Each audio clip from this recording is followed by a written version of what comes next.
Allô tout le monde, bienvenue à un nouvel épisode du Balado avec un E. Aujourd'hui, vous êtes avec Camille et Alexandra, puis on recevait Anne-Marie Lavoie, qui est sexologue. Anne-Marie est venue nous parler de sexualité positive, mais également de son expertise auprès des victimes et des auteurs d'agressions à caractère sexuel. J'en profite pour vous dire qu'on va recevoir Anne-Marie le 15 février prochain pour une conférence sur l'impact de la pornographie sur la sexualité des femmes. Donc, ça va être à Trois-Rivières en soirée. C'est complètement gratuit. Donc, si c'est quelque chose qui vous intéresse, toutes les informations sont sur nos réseaux sociaux du Calax.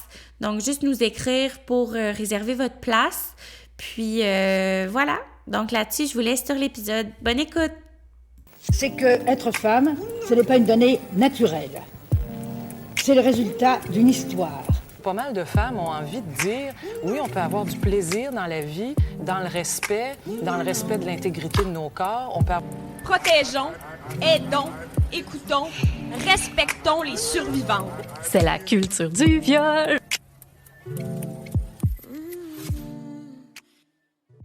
Bonjour Anne-Marie, merci beaucoup d'avoir accepté notre invitation. Allô, merci de la proposition. Je suis vraiment contente d'être là aujourd'hui.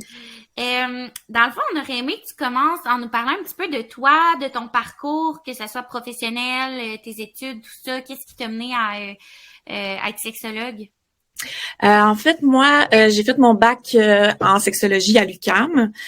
Au départ, comment je suis arrivée sur la sexologie, c'est que je savais pas trop ce que je voulais faire dans la vie, pour être honnête. Puis finalement, je suis rentrée comme étudiante libre, puis j'ai commencé à prendre des cours un peu dans tous les programmes pour voir ce qui pourrait m'intéresser. Okay. Puis j'ai eu un cours de sexologie. Puis je me suis rendu compte que ça m'intéressait beaucoup, puis que c'était beaucoup plus pratique ou plus axé sur l'intervention que les autres programmes. Donc j'ai commencé à faire mes études en sexo finalement. Puis je me suis toujours un peu intéressée à tout le volet agression sexuelle, puis la délinquance sexuelle, c'est quelque chose qui me fascinait. C'est un peu bizarre à dire, mais de comprendre ce phénomène-là m'a toujours beaucoup intéressée. Après mon bac, je suis partie. J'avais un besoin d'aller voir autre chose, de vivre autre chose. J'avais fait mon stage au Mouvement contre le viol et l'inceste à Montréal. Donc, c'est pour les victimes d'agressions sexuelles. Donc, j'ai toujours été un peu dans cette thématique-là. Puis j'avais un besoin de voir autre chose. Donc, je suis partie faire une maîtrise en France en criminologie droit des victimes. Donc, j'ai fait une année. Puis finalement, en tout cas, longue histoire courte, le programme a changé puis c'était rendu pour travailler dans la police, ce qui ne m'intéressait absolument pas. Donc finalement, je suis restée quand même la deuxième année. J'ai travaillé dans une école comme intervenante avec les jeunes pour revenir à Montréal. Pendant que j'étais là-bas, j'avais appliqué sur un poste au Centre d'intervention en délinquance sexuelle de Laval pour travailler en délinquance sexuelle avec les personnes qui ont commis des délits sexuels. J'ai eu l'emploi. Donc, en revenant à Montréal, après 2 jours, je commençais ce nouvel emploi-là. Je suis restée là pendant 4 ans. J'ai été coordonnatrice sexologue. Puis depuis 1 an et demi, je fais ma pratique privée à Montréal. Là, bientôt, au mois de mars, j'ouvre une clinique à Montréal en santé sexuelle avec une collègue. Puis là, je vais continuer ma pratique là-bas. Donc, une clinique multidisciplinaire avec, on veut offrir des services en santé sexuelle, mais physiothérapeute en plancher pelvien, qu'on essaie de recruter. Donc, c'est vraiment très, très large. Donc, je m'investis beaucoup là-dedans en ce moment. Puis, je donne des formations, des conférences, puis toutes ces choses-là. Donc, mon parcours ressemble un petit peu à ça. Wow. Ouais, nous, on aime bien au Calax faire affaire avec Anne-Marie quand on a des conférences ou même pour former les intervenants, des fois, à nous donner des petites notions de plus là, qui pourraient être intéressantes. Des outils, vraiment. On va revenir justement à ta spécialisation puis tout ça, mais on voulait commencer parce que je pense, même pour moi, c'est peut-être pas clair à 100%, là. Fait que j'imagine qu'il y a plein de gens qui savent pas nécessairement, mais c'est quoi, en fait, un sexologue, une sexologue? Ouais. En fait, la sexologie, mais la sexualité en général, ça a 6 dimensions, donc c'est très, très large. Là, j'irai pas peut-être définir tout au complet, là, mais même sur mon site Internet ou sur le site de la clinique, on en parle un petit peu des 6 dimensions, puis on les décortique. Mais si j'y vais très large, tu sais, ça y va le relationnel, l'affectif. Donc, tu sais, communiquer ses besoins, ses émotions en relation, ça va aussi large que ça. Le développement sexuel, comment qu'on apprend à être en relation, comment qu'on se développe comme être sexué, comment je me perçoit comme homme, comme femme, la sexualité plus l'intimité aussi. Donc, ça y va vraiment très large. Fait que le sexologue peut travailler dans plusieurs milieux, peut travailler au privé, dans le communautaire, peut travailler avec le service correctionnel. Fait qu'il y a vraiment très, très large. Donc, le sexologue va s'assurer que la personne qu'elle accompagne ou les personnes avec qui elle intervient, on vient essayer de travailler toutes ces sphères-là, puis de développer, d'aider à développer la sexualité de manière positive, puis que les personnes se sentent bien dans leur sexualité. Donc, si j'y vais très large, ça serait ça un peu le métier de sexologue. Fait que, mettons, de ce que tu dis, faut pas nécessairement... ça n'a pas nécessairement toujours un lien avec juste, mettons, nos relations sexuelles. Pas du tout. Si je peux vous donner un exemple, par exemple, moi, je fais des consultations de couple. Ouais. Honnêtement, on parle pas si souvent que ça de sexualité, mais on vient beaucoup travailler la communication, de comment qu'on communique, comment qu'on s'écoute, comment qu'on se comprend aussi. Fait que, tu sais, des fois, c'est vraiment long avant qu'on aborde la sexualité à proprement parler, parce qu'il y a plein d'autres sphères qui viennent rentrer. Tu sais, mes relations avec les autres peuvent venir influencer comment je me perçois, comment je perçois mon corps. La société va avoir un impact sur comment je me perçois, comment je perçois mon corps, puis c'est ça qui va venir peut-être influencer mon rapport à la sexualité. Fait que des fois, faut travailler toutes ces sphères-là avant même d'être capable ou même d'aborder le problème sexuel en tant que tel. Oui, puis c'est super, comment je pourrais dire ça? Tu sais, souvent, quand on va entendre justement sexologue, ben on dirait que les gens vont tout de suite s'imaginer là, tout de suite justement le rapport sexuel. Là, tu sais, organes génitaux, là, on dirait que c'est tout de suite focus là-dessus, alors que c'est tellement plus large. Là. Totalement. Est-ce que toi, parce qu'il y a toujours une portion comme éducation, est-ce que tu vas aborder tout ce qui est comme santé sexuelle, exemple, ma prochaine question, c'était pourquoi aller voir un sexologue? Est-ce que, exemple, en lien avec les ISDSS, tu sais, ça pourrait être quoi des raisons ou peut-être les raisons qui reviennent le plus, exemple, que les gens vont te demander des consultations? Ça dépend. Tu sais, les ITSS puis ça, il y a même des sexologues qui se spécialisent là-dedans aussi. Plus par rapport à, par exemple, quelqu'un qui aurait un diagnostic d'ITSS, puis là, maintenant, ma sexualité va peut-être changer dépendamment de l'ITSS que j'ai, comment je le vis, comment je vais en parler à mon ou ma partenaire aussi, à mes prochains partenaires. J'ai beaucoup de consultations en lien avec l'estime de soi, l'image corporelle, la communication dans le couple aussi, soit des différences au niveau du désir. Fait que quelqu'un a plus de désir que l'autre. Comment qu'on fait pour conjuguer, puis comment qu'on fait pour vivre les deux, qu'on soit bien dans la sexualité sans imposer nécessairement à l'autre non plus. Bon, moi, je me spécialise en agression sexuelle, donc j'ai beaucoup de cas de personnes qui ont commis des délits sexuels ou qui se questionnent par rapport à comment qu'ils abordent les gens ou leur façon aussi de communiquer leur sexualité. Il y a les difficultés sexuelles là, comme les difficultés érectiles, les difficultés d'éjaculation, les douleurs aussi. Moi, je me spécialise un peu moins là-dedans. Puis il y a aussi un volet comme moi, ce qu'il faut comprendre, c'est que moi, je fais de la relation d'aide. Donc, il y a ça aussi, les sexologues, t'as sexologue puis sexologue psychothérapeute. Ouais. C'est deux choses qui sont différentes. Moi, je suis pas psychothérapeute. La relation d'aide, c'est plus dans le ici maintenant, puis c'est plus des trucs concrets où est-ce qu'on va essayer de travailler des problématiques moins profondes. Relation d'aide, on va pas poser de diagnostic ou on vient pas essayer de traiter un problème de santé mentale. Tandis qu'en psychothérapie, on va vraiment aller plus en profondeur, par exemple avec les styles d'attachement ou des diagnostics au niveau de la santé mentale. Fait que c'est vraiment plus en profondeur, puis c'est un petit peu plus, pour des cas un peu plus complexes. Je pense par exemple à si on parle de victimes d'agression sexuelle qui auraient par exemple un syndrome stress post-traumatique. Souvent, on va les référer en psychothérapie parce que là, c'est beaucoup plus un travail profond, puis on va vraiment essayer de déconstruire des pensées, fait que ça va vraiment plus loin. Donc, quand on cherche aussi ou qu'on va consulter un sexologue, faut aussi réfléchir à c'est quoi mon motif de consultation, puis c'est quoi mon besoin. Est-ce que c'est un besoin plus relation d'aide? Parce que c'est pas toujours, les gens ont pas toujours besoin de psychothérapie en tant que telle. Puis des fois, même moi, je fais un travail de relation d'aide, puis éventuellement, avec ce qu'on a travaillé, on se rend compte qu'il y a des choses en psychothérapie à travailler, puis là, je vais référer à des collègues qui vont continuer le travail un peu plus en profondeur. OK. Puis justement, nous, mais un peu comme toi, on fait de la relation d'aide. Ouais. Souvent, on va aller référer quand, exemple, au niveau de la sexualité, il y a des besoins plus spécifiques, on va aller référer à une sexologue. Pour ta part, est-ce que, exemple, que tu vois qu'il y a des liens avec vraiment des problèmes de santé physique, médicale. C'est quoi les spécialistes avec qui tu es plus en lien? C'est-tu des médecins? C'est-tu des pharmaciens? En fait, nous, quand on reçoit un client, il faut faire ce qu'on appelle l'évaluation primaire, mettons l'évaluation sexologique des besoins pour voir la personne, c'est quoi ses besoins. Souvent, par exemple, quand c'est des difficultés plus au niveau des douleurs ou des difficultés érectiles, des choses comme ça, ce qu'on recommande ou ce qu'on suggère en premier à la personne, ça va être d'aller vérifier avec son médecin si c'est pas causé par quelque chose de physique. Parce que même si on travaille tout le relationnel ou le côté mental, si c'est une problématique physique, ça servira à rien, puis là, la personne va se sentir en échec, puis ça fonctionnera pas, puis elle va être découragée. Fait que souvent, on va dire au client d'aller voir son médecin, de vérifier tout ça avant. Des fois, je peux référer à des psychiatres aussi si on a besoin d'un diagnostic quelconque, soit par exemple, des troubles d'anxiété, des troubles de personnalité limite qui viennent jouer aussi sur ma manière que je vais vivre les relations, puis que je vais entrer en relation avec les autres, qui peuvent influencer aussi sur ma sexualité.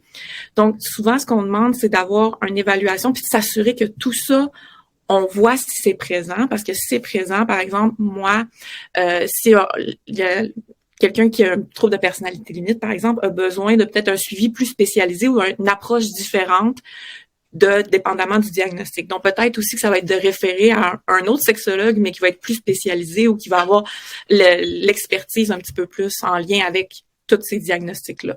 Donc, c'est pour ça aussi qu'à la clinique, on veut intégrer une physiothérapeute en rééducation pelvienne, parce que des fois, ça peut venir jouer. Par exemple, les victimes d'agressions sexuelles peuvent vivre des problèmes de douleur aux relations sexuelles en lien avec leur passé traumatique.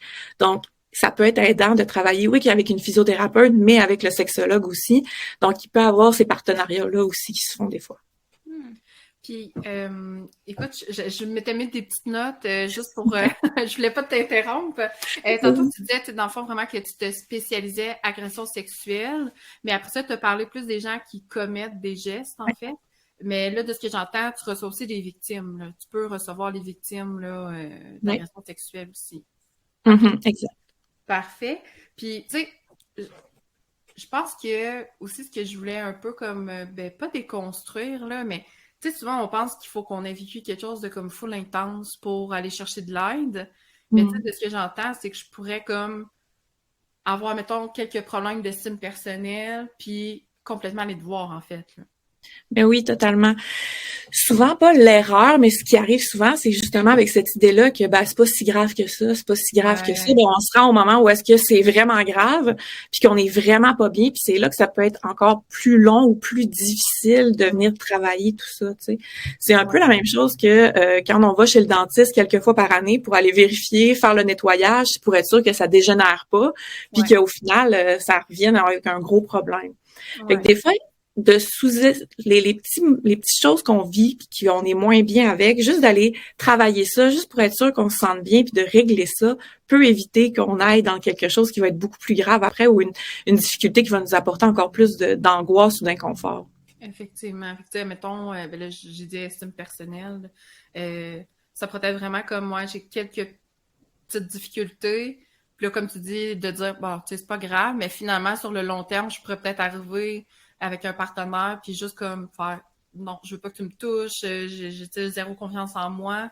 Fait que, puis est-ce qu'il y a des gens qui viennent te voir justement quand ils sont un peu comme en début de processus, qui voient qu'ils ont des choses à parler, ou c'est vraiment plus souvent des cas de j'ai vraiment attendu, finalement, ça fait comme 2-3 ans là, que je traîne un peu là, cette idée-là avec ça, j'ai les deux. Je vais avoir des personnes qui vont avoir remarqué que, par exemple, ils ont des patterns qu'ils ont vus dans leurs anciennes relations, puis là, je commence une nouvelle relation, puis j'ai pas envie de me rendre où est-ce que je me suis déjà rendue dans les autres. Fait qu'avant de me rendre là, je veux travailler là-dessus, réfléchir à pourquoi ça a été présent dans mes autres relations pour que ça aille bien dans celle-là que j'ai.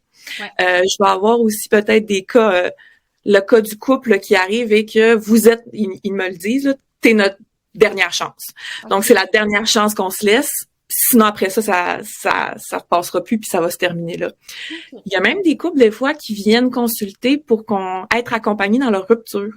pour être sûr que la rupture se passe bien, qui ont déjà décidé que c'était terminé, mais qui viennent consulter pour que la rupture se passe bien puis que ça se fasse le plus en douceur possible. Des fois parce qu'ils ont des enfants, des fois parce que ils ont juste du respect l'un pour l'autre puis ils ont pas envie que ça se passe mal. Ben, tu sais, juste de base, tu sais, c'est comme un peu un service de médiation. Ouais. Mais tu sais, on dirait que moi, d'emblée, on dirait que ça serait pas hey, je vais contacter Anne-Marie qui est sexologue. Ouais. Écoute, ça m'amène à une autre question. En fait, c'est quoi qui t'a amené à faire justement de la consultation plus au niveau de la délinquance sexuelle? Parce que tu as dit, dans le fond, que tu as été pendant 40 ans dans un centre. Ouais. Est-ce que vraiment, ben là, tu l'as un petit peu abordé, comme c'était vraiment comme quelque chose qui t'alimentait, en fait, là, dans ton désir de connaissance, là? Ouais, en fait, j'ai toujours eu cette curiosité-là d'essayer de comprendre comment un individu, dans son parcours de vie, qu'est-ce qui vient influencer le fait qu'il puisse commettre un geste aussi grave puis aussi dommageable. J'ai toujours eu dans l'idée que, en tout cas, pour moi, c'est peut-être utopique, mais l'humain, fondamentalement, est tu nais pas puis t'es mauvais, là, dans ma tête. C'est comment que quelqu'un peut se rendre à commettre quelque chose d'aussi grave envers une autre personne. Fait que j'ai toujours eu ce questionnement-là. Puis aussi, j'ai comme conviction que tant qu'on travaille pas toutes les sphères en lien avec les violences sexuelles, que ce soit autant chez la victime que chez la personne qui le commet, que de manière encore plus large, la perception de la société, on ne réglera jamais le problème. Fait que, tu sais, tant qu'on viendra pas de travailler tous ces volets-là, selon moi, cette problématique-là va rester. Puis, à travers ma pratique au CIDS pendant 4 ans, ce qui revenait souvent, parce que j'animais les groupes de thérapie avec les personnes qui avaient commis des délits, soit avant ou après sentence. Puis, tu sais, on faisait les ateliers ou les groupes, là, c'est sur des choses de base, là. C'est la communication, parler de ses besoins, de ses émotions, comment nommer une émotion. Tu sais, c'est vraiment très basique. On fait toujours du lien avec les gestes qu'ils ont commis, mais puis ce qui revenait, puis c'est dans tous les groupes, il y a au moins une personne qui me l'a nommé, c'est ça, ces ateliers-là, on aurait dû avoir ça au secondaire. On aurait dû apprendre ces choses-là de base, de parler de mes émotions, parler de mes besoins, de les vivre de manière saine. Ouais. Juste ça, tu sais. Fait que moi, dans ma tête, c'est tant qu'on tu sais, c'est un peu ça que je voudrais faire, c'est d'aller travailler ce volet-là avec ces personnes-là, puis c'est vrai que la délinquance sexuelle, c'est quelque chose qui est confrontant, qui est pas nécessairement évident. Puis c'est pas tout le monde qui est prêt à le faire, mais je pense que c'est essentiel puis nécessaire. Puis c'est ça un peu qui m'alimente ou qui me donne cette envie-là de travailler ça. C'est pour réussir à venir travailler la problématique des agressions sexuelles, mais de manière beaucoup plus large, tu sais. Ben oui, puis tu sais, dans toutes les recherches qu'on fait en lien avec les agressions sexuelles, ça en revient souvent peut-être aux lacunes justement dans l'éducation sexuelle. Puis aussi, je suis curieuse parce que on s'est souvent rapporté ça, le fait que les délinquants sexuels ou les agresseurs ont eux-mêmes, qu'une une bonne proportion ont eux-mêmes vécu des agressions sexuelles. Est-ce que ça, c'est vraiment quelque chose qui est vrai, mettons, dans ta pratique, les agresseurs avec, ceux c'est pas que des agresseurs, mais les personnes qui ont commis des agressions sexuelles avec qui tu as travaillé, est-ce que ça revenait, ça, le fait qu'eux-mêmes avaient vécu des traumas en lien avec la sexualité? Ça peut revenir, mais c'est pas nécessairement le cas. Non, fait que c'est pas parce que je reçois quelqu'un dans mon bureau que automatiquement il a vécu quelque chose comme ça. Ce qu'il faut aussi comprendre, c'est que quand il y a un délit sexuel qui est commis, la nature du délit, donc ce qu'on appelle la nature du délit, c'est le pourquoi je commets un délit, pourquoi je commets ces gestes-là. La nature est pas toujours sexuelle. Donc, c'est pas toujours une volonté de venir combler un besoin sexuel. Ça va être la sexualité qui va être utilisée pour combler un besoin X, Y, Z. L'exemple un peu que je peux donner, ou si je peux l'imager, c'est un peu l'utilisation de l'alcool et de la drogue pour venir combler ou patcher, comme je dis souvent avec mes clients, patcher quelque chose d'autre. Ouais. Fait que des fois, dans le cas des agressions sexuelles, c'est un petit peu le même rôle que la sexualité va jouer. Fait que c'est un besoin soit de reprendre le contrôle, soit sur, oui, là, un certain contrôle sur la victime, mais des fois sur certaines choses qui appartiennent à la personne qui a commis des délits. Mais là, le problème ici, c'est que l'alcool et la drogue vient dommager la personne. Là, les agressions sexuelles ont des conséquences sur une autre personne aussi. Ouais. Donc, c'est pour ça que c'est encore plus intense, plus choquant, ça devient vraiment encore plus percutant parce qu'il y a tout ce volet-là aussi qui est derrière. Ouais. Puis, comment tu trouves justement de travailler autant avec les victimes que les auteurs, en fait, d'agressions sexuelles. Tu sais, je veux dire, nous, au Calac, ça va être vraiment, mettons, que pour les victimes. Là, toi, tu sais, tu peux faire une rencontre une journée, l'avant-midi, tu vas rencontrer une victime, l'après-midi, tu vas rencontrer quelqu'un qui a commis des gestes, qui a commis, en fait, une agression sexuelle. Fait comment tu fais, en fait, comment tu deals, là? Je vais dire ça comme ça. Ouais. Je pense que ce qui m'aide, en tout cas, ben, moi, c'est vraiment personnel à moi, là, mais ce qui m'aide, c'est que je vois que dans les deux cas, c'est deux personnes qui sont en souffrance. Pour des raisons différentes, mais ces deux personnes-là vivent une certaine souffrance. Puis moi, mon travail, c'est de venir comprendre, ben, dans le cas de la victime, c'est de venir essayer de voir comment qu'elle peut dealer avec cette souffrance-là, puis qu'est-ce qu'on peut faire. L'agresseur, moi, quand je travaille avec les personnes qui ont commis des agressions sexuelles, mon mandat, mon travail, c'est d'aider la personne à comprendre pourquoi tu as eu ces gestes-là. C'est quoi qui est derrière pour plus jamais que ça arrive. Fait que puis je leur dis souvent ça, tu sais. Jamais j'ai eu une personne qui a commis un délit sexuel qui est arrivée dans mon bureau en me disant « Hey Anne-Marie, ma vie, là, ça va super bien, j'ai absolument rien qui va mal, mais ça, c'est arrivé. » C'est pas vrai que du jour au lendemain, tu te lèves, tu fais « Ah, agression sexuelle. » C'est comme un effet boule de neige souvent, puis ça part de comme certains éléments que quand tu prends un à côté de l'autre, tu te dis pas « Ah, cette personne-là veut commettre un délit », mais c'est comme un puzzle que quand tu les emboîtes toutes, la picture à la fin, ben c'est ça qui est arrivé, puis c'est ça qui vient expliquer. Fait que je pense d'avoir ce recul-là de c'est quoi mon mandat, puis pourquoi en quoi je viens aider les personnes, ça m'aide à prendre ce recul-là, pour pouvoir faire ce travail-là, même si c'est des problématiques vraiment, ben, c'est la même problématique, mais de deux côtés vraiment différents. Ouais, les deux côtés de la médaille, là. Ouais. Puis mettons, pour ceux qui viennent te voir, qui sont des auteurs d'agressions sexuelles, est-ce que c'est tous des gens qui viennent d'eux-mêmes ou des fois ça a un lien avec une démarche quelconque? Ma majorité de mes clients, c'est soit avant ou après sentence, fait qu'ils ont eu une arrestation, puis soit que le juge a ordonné qu'ils fassent un traitement, ou là, ils savent que ça va être ordonné, puis ils veulent commencer. Puis là, il y en a aussi que l'arrestation, c'est comme le moment où ça dit, OK, il y a vraiment quelque chose qui se passe, puis là, c'est comme ça qui leur fait réaliser qu'il faut que j'aille consulter. Il y a aussi le fait que ce qu'il faut avoir en tête, c'est que quand quelqu'un dit ben moi je consulte parce que j'ai un problème d'alcoolisme, hey c'est beau, bravo, tu fais une démarche pour toi. Si quelqu'un dit hey moi je pense que j'ai peut-être à risque ou j'ai commis une agression sexuelle, pas sûr que ça va être reçu de la même façon. Fait que oui, tu sais, il y a cette crainte-là des personnes de venir consulter, même s'ils savent qu'il y a une problématique ou qu'il y a un intérêt sexuel qui peut être déviant aussi, tu sais. Mais cette crainte-là d'être dénoncé, la crainte d'être jugé, la crainte de pas trouver le bon professionnel, tu sais, je vais consulter qui pour ça? C'est ça, on l'entend souvent aussi. Fait que je pense qu'il y a une partie du fait qu'on n'a pas beaucoup de gens qui viennent avant que ce soit trop tard, à cause de tous ces enjeux-là. C'est pour ça qu'on travaille beaucoup, tu sais, j'avais travaillé avec l'organisme où j'étais sur le projet Ça suffit. Donc, c'est une plateforme qui a été montée pour les personnes qui ont des intérêts sexuels déviants pour commencer à faire un travail sur eux-mêmes. Puis, il y a une ligne d'écoute qui a été ouverte aussi pour apporter un soutien à ces personnes-là. À la clinique aussi, on va avoir un volet qui va être en délinquance sexuelle. Puis, on veut travailler aussi sur ça, sur que les gens sachent que s'ils ont des intérêts ou des comportements sexuels problématiques, de consulter avant qu'il soit trop tard, puis que notre clinique, c'est un endroit qui va être pas de jugement, qu'on n'est pas là pour juger personne, mais qu'on est là pour aider à ce que les personnes se sentent mieux, tu sais. Fait que la plupart de ma clientèle, c'est des gens qui sont dans l'obligation de, mais j'en ai quelques-uns qui viennent avant. C'est vraiment pas le plus gros pourcentage, par exemple. Non, ben c'est intéressant. Ouais. Je voulais, parce que la dernière fois que tu étais venue nous voir au centre, tu avais dit quelque chose, puis c'est resté parce qu'on l'entend souvent, là.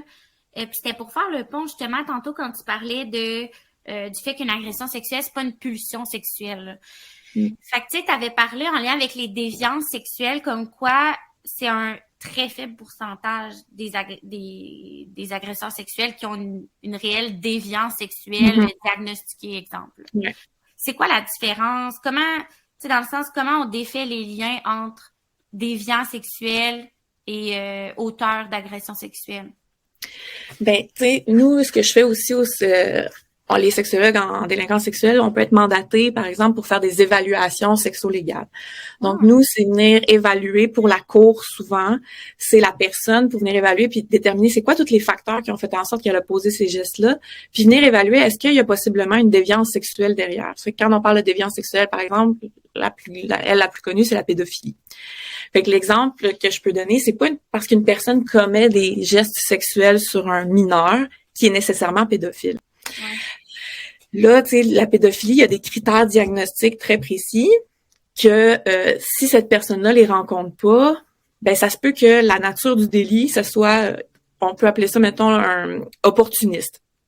À ce moment-là, c'était un enfant qui était disponible, moins confrontant, puis c'est arrivé. Si ça avait été un adulte, ou c'est ça qui serait arrivé.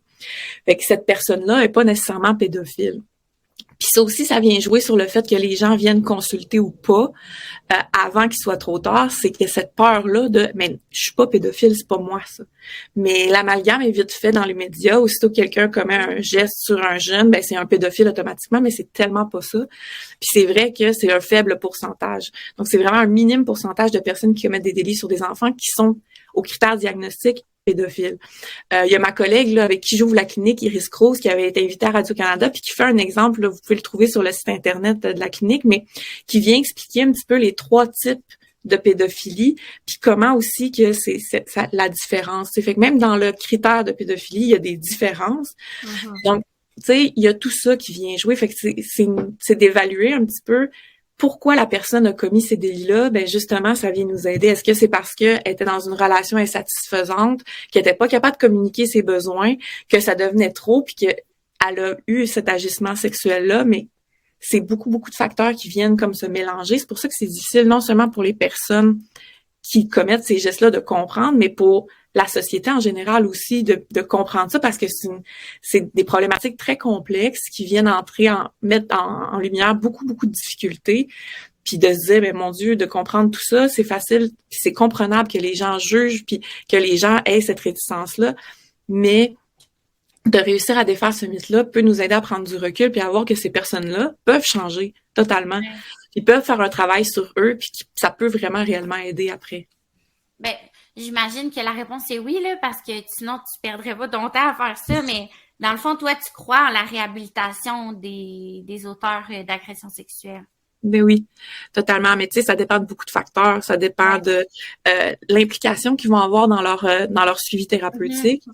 Le fait qu'ils réalisent ou pas qu'il y en a un problème. Si la personne elle-même comprend pas qu'il y a une problématique, il y a rien qui va changer. Moi, tu sais, je pourrais pas rien faire. Je suis pas une magicienne avec une baguette magique.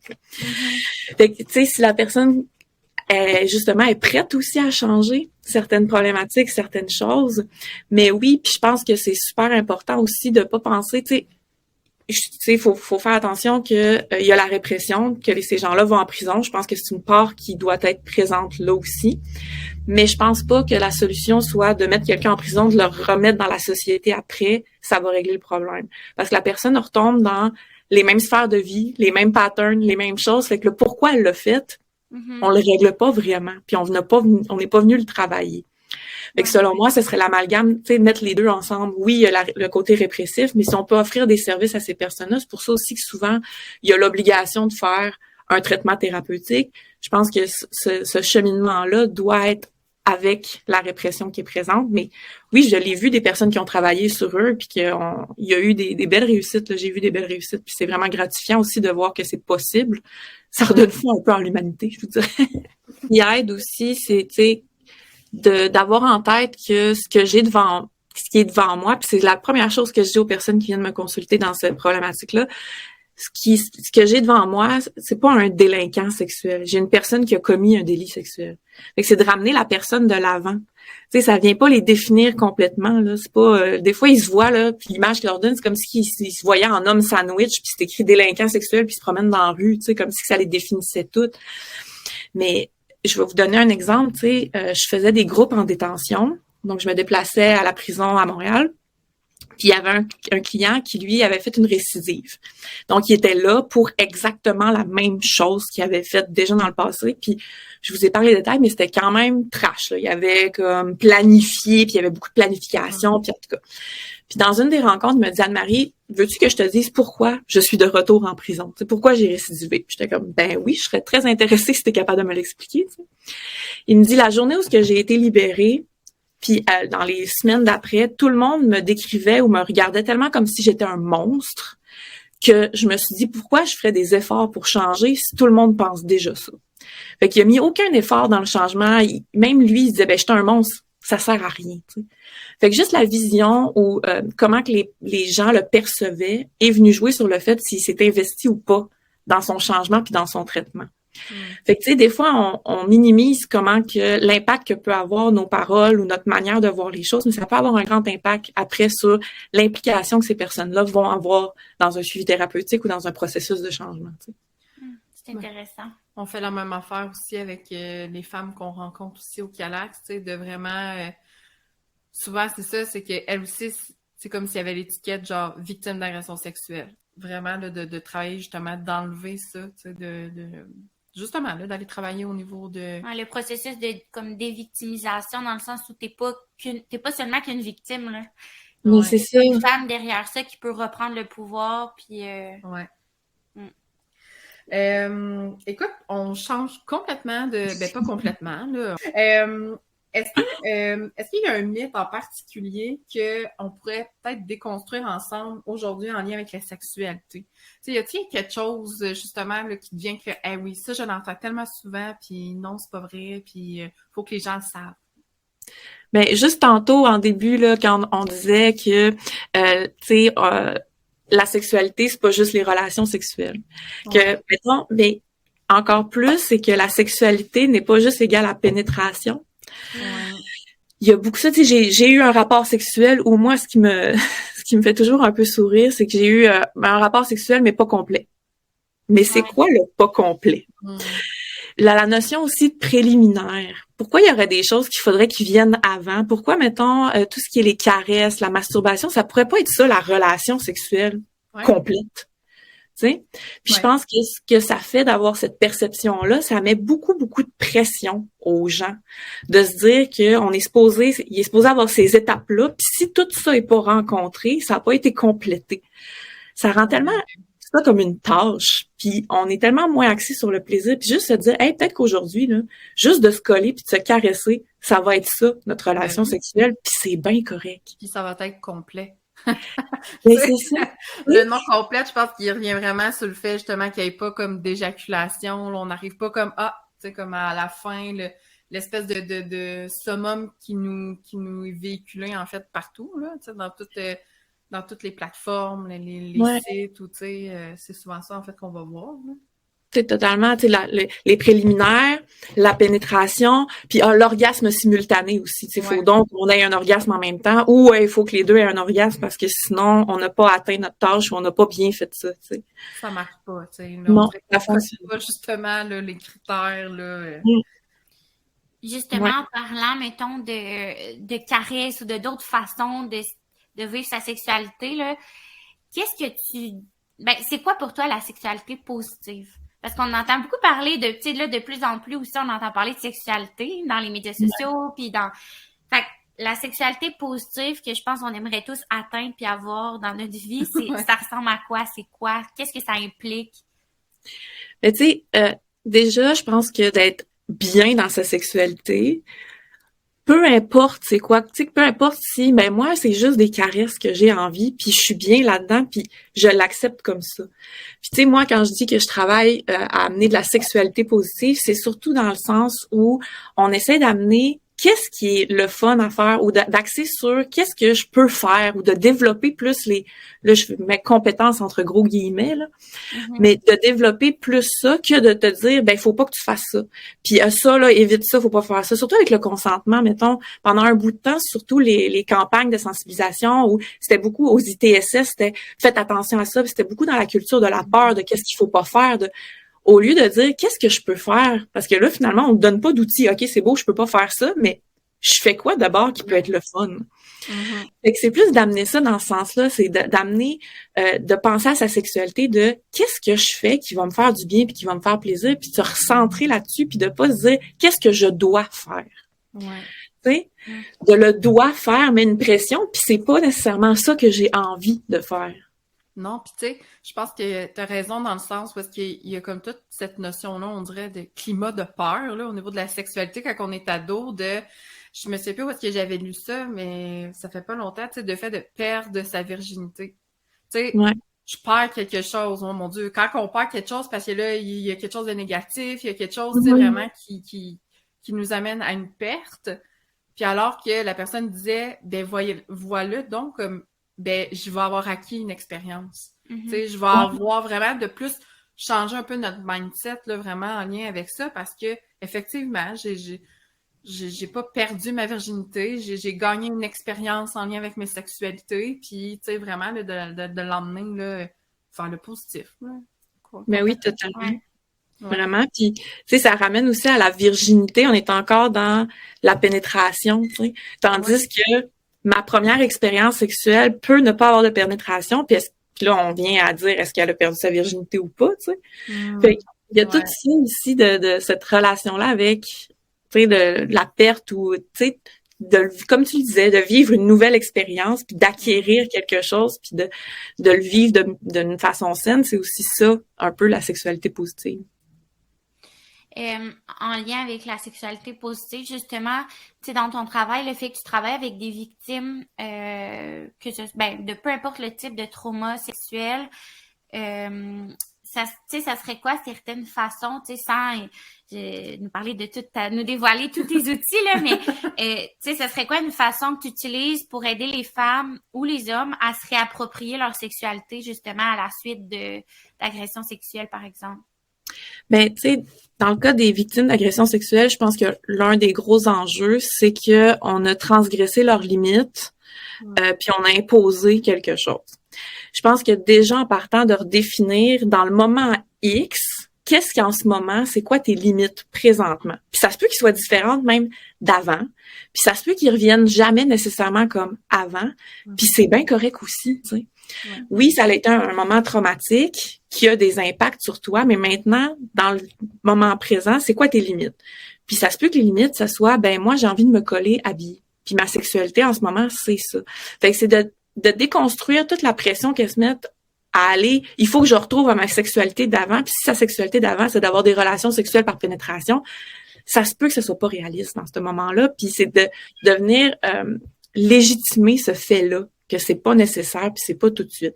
Fait que déjà de redonner à la personne ce pouvoir-là de définir sa propre sexualité, déjà ça, c'est un gros step. Puis après ça, de venir l'aider à évaluer ce serait quoi ses options, ce serait quoi ses étapes.